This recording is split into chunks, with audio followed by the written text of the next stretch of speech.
नमस्कार। संतोष की रिपोर्ट में आप सबों का स्वागत है।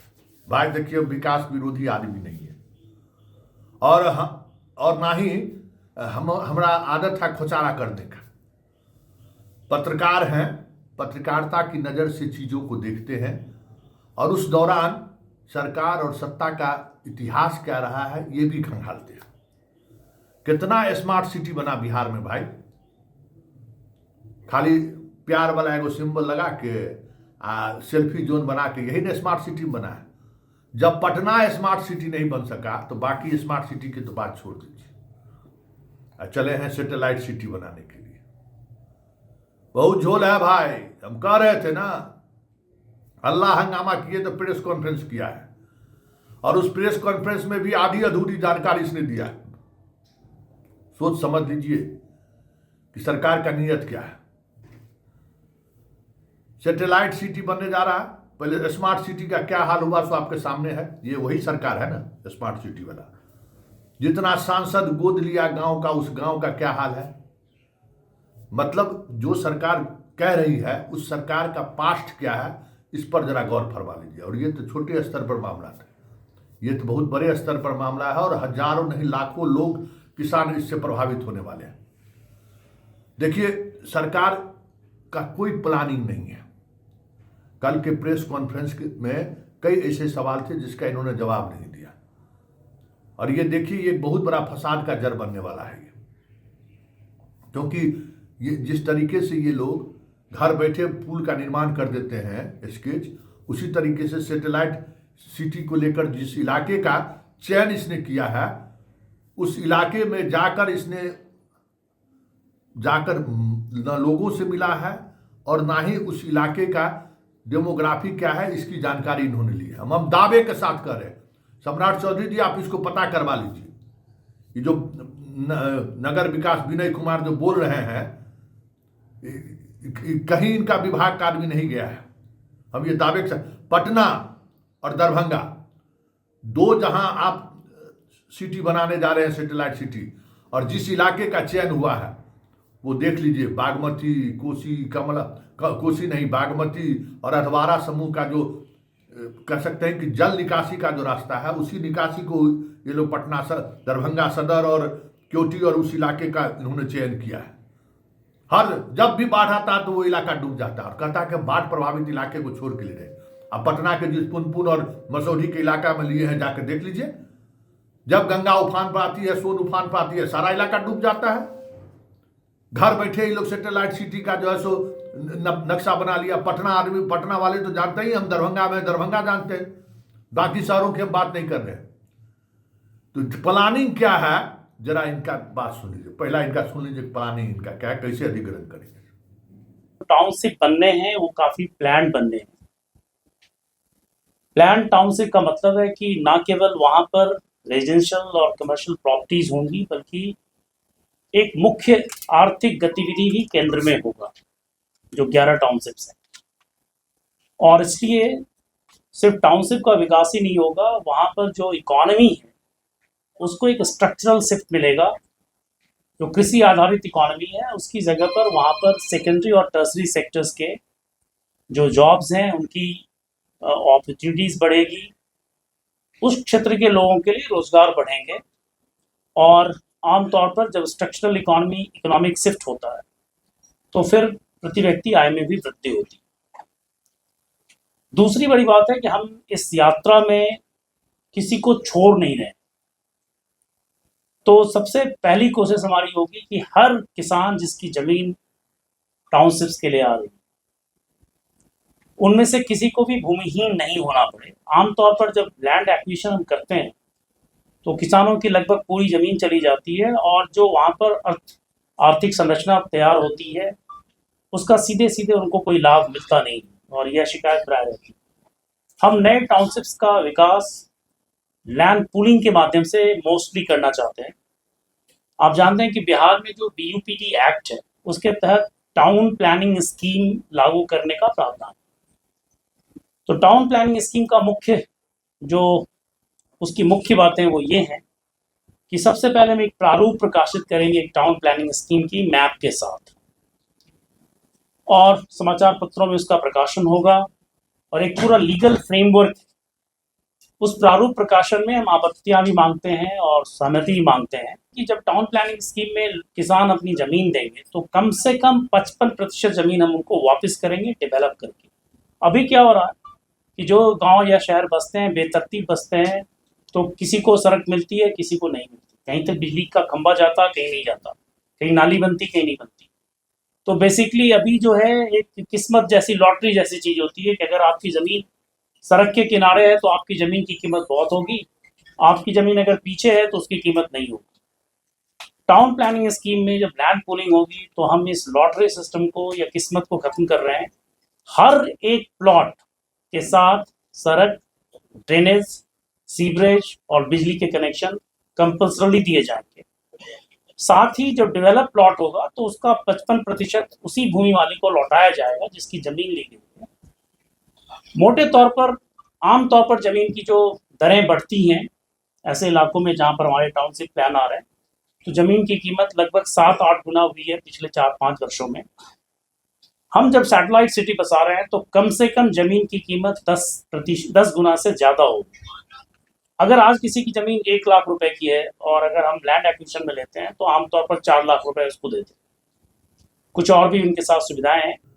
जब आप एक निर्धारित आवास का आवंटन के लिए आप जमीन दीजिएगा, तो 1 कट्ठा जमीन वाला 2 कट्ठा जमीन वाले को कैसे जमीन दे दीजिएगा? बहुत लोचा है भाई, क्योंकि हर किसान के पास बीघा के बीघा जमीन नहीं है। उस जिस इलाके का अधिग्रहण किया वहां बहुत छोटा छोटा 5 कट्ठा जमीन वाला भी किसान है। पेंच क्या फंसाया सो सुने। जो सरकारी रेट रहेगा उससे 4 गुना जमीन का रेट देंगे। कब से सरकारी रेट नहीं बढ़ा है, और अभी बढ़ने वाला था वो भी बंद कर दिया। तेजी मतलब ये सरकार नहीं है, ये लगता है सूदखोरों, मुनाफाखोर जो हो गया है ना, उस कैरेक्टर का ये सरकार है। अभी बढ़ने वाला था ना, सर्किल रेट बढ़ने वाला था, अब सर्किल रेट बढ़ने वाला बात ठंडा बसता है। 10 साल से ज़्यादा हो गया सर्किल रेट बढ़े हुए। और गांव के इलाके में कैसे कट्ठा सर्किल रेट है सब किसान को पता है। 4 गुना दीजिएगा तो पता चला कि आप जो है सो बीघा में मुश्किल से 1-2 लाख रुपया बढ़ेगा है। और आप बेचिएगा, बड़ा किसान बेचेगा उसको 50-50 लाख में, छोटका किसान को मिलेगा 1-2 लाख रुपया। अगर बात सुनिए कि अगर टाउनशिप जब बन जाएगा तो बड़ा किसान को 1 कट्ठा जमीन 50 लाख में, जो छोटा किसान 1-2 कट्ठा है उसको 5 लाख रुपया मैक्सिमम, क्योंकि आप सरकार कर रहे हो 1/4 उसको तो आप जमीन दे नहीं पाइएगा, तो उसको सरकारी रेट में आप जो है सो दे दीजिएगा। 1 कट्ठा है तो आप 1 लाख रुपया दे दीजिएगा, और कहाँ जो बड़ा किसान है उसको 50 लाख रुपया मिलेगा। उस पूरे इलाके को गौर करिए। हम तो दावे के साथ कह रहे हैं सम्राट चौधरी जी, जिस इलाके का चयन हुआ है उस इलाके में इन्वेस्टर सब के बारे में पता कीजिए कि कौन कौन इन्वेस्टर वहाँ जमीन खरीद चुका है। सारा का सारा खेल आपको समझ में आ जाएगा। चले हैं प्रेस कॉन्फ्रेंस करने में, जरा प्रेस कॉन्फ्रेंस का दूसरा हिस्सा सुनिए। कैसे किसान को क्या करेंगे, कैसे किसको कितना प्रतिशत देंगे, जरा ये भी सुनिए।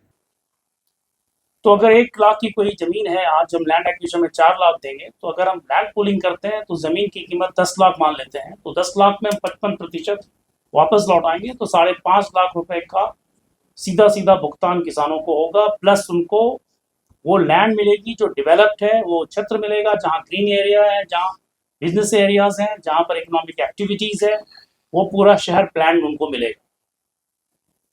तो पहली बात है कि जो किसान हैं उनको हम शेयर होल्डर्स बना रहे हैं इस डेवलपमेंट, उनको हम वंचित नहीं करें, किसी को भी भूमिहीन हम नहीं करें, नंबर 1। नंबर 2, जो भूमि का अप्रिसिएशन होगा उसका वो हक उनको मिलेगा। नंबर 3, हर प्लॉट रेगुलर साइज में होगा। प्लॉट को जब हम कंसोलिडेट करेंगे तो वहां पर बेहतर निर्माण हो पाएगा। साथ ही जो शहर बसेगा वहां park, playground, community centres, hospital, schools, ये हम मैंडेटरी प्रोवाइड करेंगे। पूजा और उपासना के स्थल भी रहेंगे। और जो रोड और अदर कनेक्टिविटी के लिए लगभग 22% जमीन जाती ही है। जब भी कोई टाउन से बनाते हैं तो लगभग 22% जमीन जाती है। ग्रीन स्पेस, पब्लिक यूटिलिटीज के लिए लगभग 5% जमीन जाएगी। जो कुछ ऐसे भी लोग होंगे उस शहर में अभी जहां पर रह रहे हैं जिनकी आजीविका लैंड पर सीधे सीधे है, लेकिन लैंड के मालिक वो नहीं है। उनके लिए भी इकोनॉमिकली वीकर सेक्शंस हैं, उनके लिए भी थोड़ी वहाँ पर हम लोग गुंजाइश रख रहे हैं उनको मकान देने की। तो उनके लिए हमने 3% लैंड रखा है जो इकोनॉमिकली वीकर सेक्शंस को हम प्रोवाइड करेंगे, जो इस इलाके को जो इंफ्रास्ट्रक्चर कॉस्ट हमारा लगेगा, जैसे हम सड़कें बनाएंगे, गलियां बनाएंगे, सीवरेज नेटवर्क लगाएंगे, एसटीपी लगाएंगे, वाटर ट्रीटमेंट प्लांट लगाएंगे, पानी पीने के पानी की जो व्यवस्था करेंगे, इलेक्ट्रिक ग्रिड हम जो स्थापित करेंगे, तो इसके लिए जो हमारी प्लानिंग अथॉरिटी होगी वो 15% लैंड रखेगी। इस प्रकार 100% लैंड का हिसाब हो रहा है। सबसे बड़ी बात ये होगी कि हर स्टेप पर ट्रांसपेरेंसी, पहले हम ड्राफ्ट पब्लिश करेंगे, ड्राफ्ट पर सहमति और ऑब्जेक्शंस लेंगे, एक मिनिमम नंबर में जब लैंड होल्डर्स तैयार होंगे तभी उस पर आगे हम बढ़ेंगे।